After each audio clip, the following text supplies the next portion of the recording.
Hello friends, ఈరోజు నేను పచ్చి మామిడికాయ ఎలా వండుకోవాలో చూపిస్తున్నాను. దానికోసం ముందుగా పాన్ పెట్టుకుని ఆయిల్ వేసుకోవాలి. ఆయిల్ హీట్ అయిన తర్వాత ఆనియన్స్ని వేసుకోవాలి.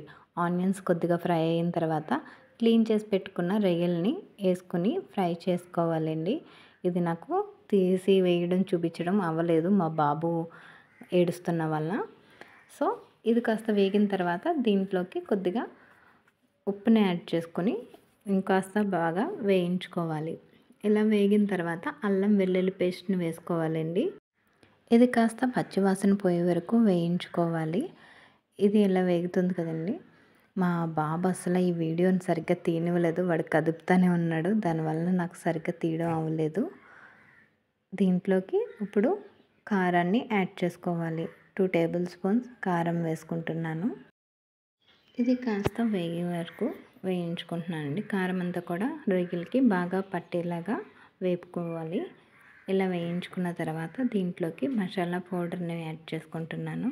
1 స్పూన్ గరం మసాలా, 1 స్పూన్ ధనియాల పొడి వేసుకుని బాగా కలుపుకోవాలి. ఇలా కలుపుకున్న దాంట్లోకి ముందుగా మామిడికాయని తురుముకొని పెట్టుకోవాలండి. మామిడి తురుము వేసుకుంటున్నాను.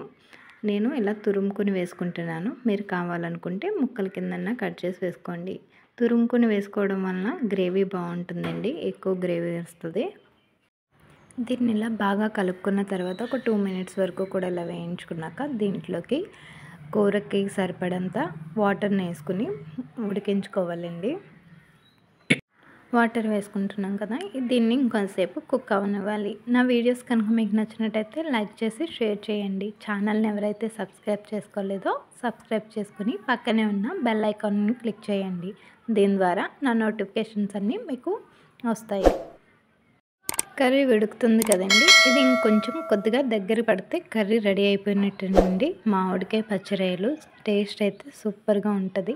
కర్రీని అయితే ట్రై చేయండి. మీకు ఎలా వచ్చిందో నాకు కామెంట్ చేయండి. వీడియో చూసినందుకు థ్యాంక్ యూ.